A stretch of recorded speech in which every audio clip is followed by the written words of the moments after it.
श्री रामदास अठावले। श्री रामदास अठावले।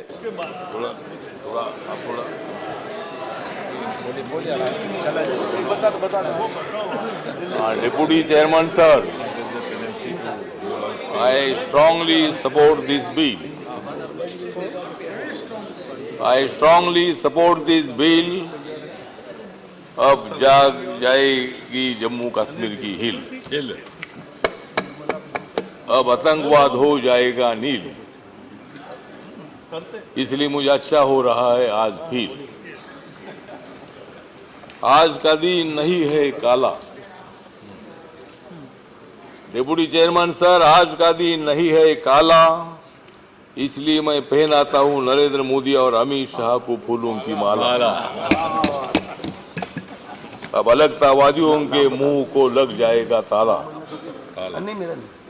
अब अलगतावादियों के मुंह को लग जाएगा ताला और आतंकवाद का साफ हो जाएगा नाला। खत्म हो रही है 370 धारा, खत्म हो रही है 370 धारा। अब आतंकवाद पर हो जाएगा जबरदस्त मारा। भारत जिंदाबाद का अब वहां गूंज जाएगा नारा और जाग जाएगा जम्मू कश्मीर सारा। तो सर, ये जो आज का बिल है, ये बहुत दिन पहले ये बिल आने की आवश्यकता थी। एक तो भारत को जब आज़ादी मिली 1947 में, तो सब लोग इतिहास जानते हैं कि हरि सिंह राजा के कब्जे में ये इलाका था और अचानक पाकिस्तान ने कश्मीर पर हमला कर दिया और कश्मीर का 1/3 इलाका अपने कब्जे में ले लिया।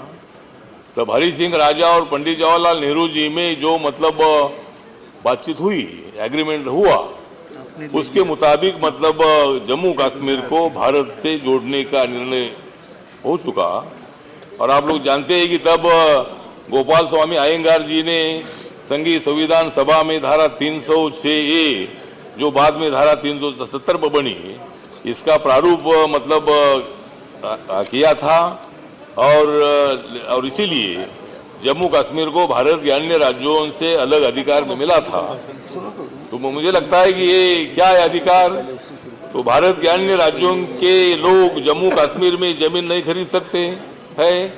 वित्तीय आपातकाल लगाने वाली धारा 360 भी जम्मू कश्मीर पर लागू नहीं होती। जम्मू कश्मीर का अलग झंडा है। भारत की संसद जम्मू कश्मीर में रक्षा, विदेश मामले और संचार के अलावा कोई अन्य कानून नहीं बना सकती है। धारा 356 लागू नहीं होती है। राष्ट्रपति के पास जो संविधान को बर्खास्त करने का अधिकार नहीं। कश्मीर की कोई लड़की किसी बाहरी से शादी करती है तो उसकी कश्मीर की नागरिकता छीन जाती है। इसी तरह मतलब जो बंधन है, तो 300 धारा को खत्म करने का मतलब ये है कि जम्मू कश्मीर को, लद्दाख को भारत से जोड़ना है, भारत से तोड़ने का ये काम नहीं है। और मैं कांग्रेस पार्टी से अपेक्षा करता था कि भाई कांग्रेस पार्टी इसका सपोर्ट करेगी, लेकिन अभी इसका विरोध करने से भी आपको वोट मिलने वाला ही नहीं है उधर। मतलब कांग्रेस पार्टी को अगर देश की एकता के लिए यहाँ कोई मतलब इस 370 धारा लगाकर या मतलब वहाँ जो यूनियन टेरिटोरी का निर्णय लेने के बाद उनको भारत से अलग करने की भूमिका नरेंद्र मोदी जी, अमित शाह की नहीं है, तो वहाँ का आतंकवाद खत्म होना चाहिए, वहाँ के लोगों की रक्षा होनी चाहिए, वहाँ की इकोनॉमी डेवलप होनी चाहिए, वहाँ के बेरोजगारों को रोजगार मिलना चाहिए और भारत के साथ जम्मू कश्मीर में हमेशा के लिए रहना चाहिए। इसी तरह मुझे लगता है कि जम्मू कश्मीर और लद्दाख जो है, लद्दाख में बुद्धिस्ट ज़्यादा है, जम्मू में हिंदू ज़्यादा है और कश्मीर में मुस्लिम ज़्यादा है और हमारी सरकार मुस्लिमों का विरोध नहीं करती है।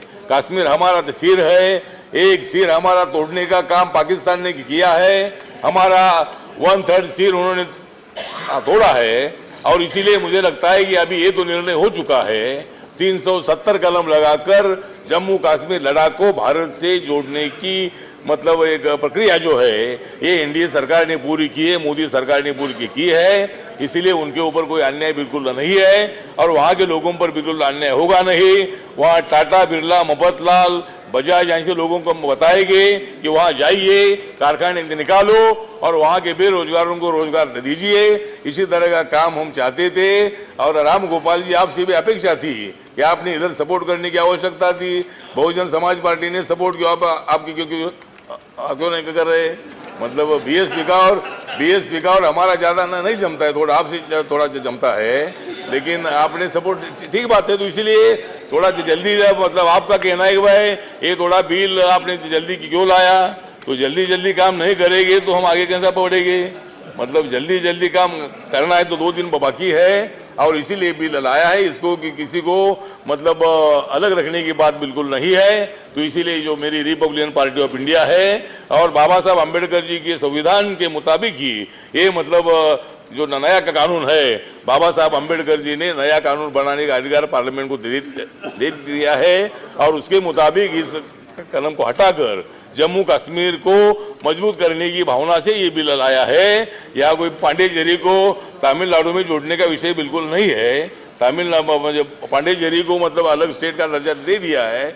अभी यूनियन टेरिटोरी वहाँ करने से और वहाँ के लोगों की रक्षा करने के लिए, वहाँ का आतंकवाद खत्म करने के लिए ये निर्णय ले लिया है। इसीलिए मैं इस जो बिल लाया है अमित शाह जी ने, इसका मैं मेरे पार्टी की तरफ से पूरा सपोर्ट करता हूं और कांग्रेस पार्टी को अपील करना चाहता हूं कि गुलाम नबी आज़ाद जी वहाँ के मुख्यमंत्री रहे हैं, यहाँ के हेल्थ मिनिस्टर रहे हैं, कांग्रेस पार्टी में उनका बहुत ऊपर का पद है और अभी अध्यक्ष के बारे में मतलब आपको जो अपोजिशन लीडरशिप भी मिली है तो अच्छी बात है। तो इसीलिए आपके बारे में हमको आदर है और आपको मतलब आपका नाम आज़ाद है। तो जम्मू कश्मीर लद्दाख को आज़ाद करने की भूमिका हमारी है। हम कोई जम्मू कश्मीर पर कोई आतंक मतलब उधर कोई इमरजेंसी नहीं लगा रहे हैं। वहाँ के लोगों की रक्षा हमको करनी है और इसीलिए ये बिल लाया है। तो आपके तरफ से भी इसका सपोर्ट होने की आवश्यकता थी और आप लोग मतलब वेल में बैठे थे तो बहुत देर तक वेल में बैठे, लेकिन ये कितना टाइम बैठेंगे?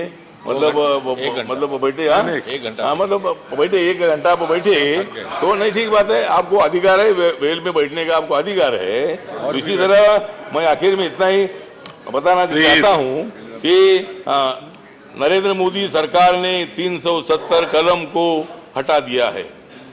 नरेंद्र मोदी सरकार ने 370 कलम को हटा दिया है और अमित शाह ने कांग्रेस वालों को कुछ टाइम तक वेल में बिठा दिया है और बिठा दिया है।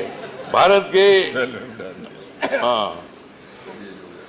के लोगों की जो भावना थी, जो मतलब ये अलग 370 नहीं होना चाहिए, उसको हमने मिटा दिया है और पाकिस्तान जिंदाबाद बोलने वालों का नाक कटा दिया है। तो ये काम हम लोगों ने किया है, इसीलिए मैं ये बिल का पूरा समर्थन करता हूँ और भारत मजबूत रहेगा, जम्मू कश्मीर हमारे साथ रहेगा। जम्मू कश्मीर के एक भी आदमी पर आंच नहीं आने देंगे। जो आतंकवादी नहीं है उसका संरक्षण करेंगे और जो आतंकवादी है उसको जेल में डालेंगे।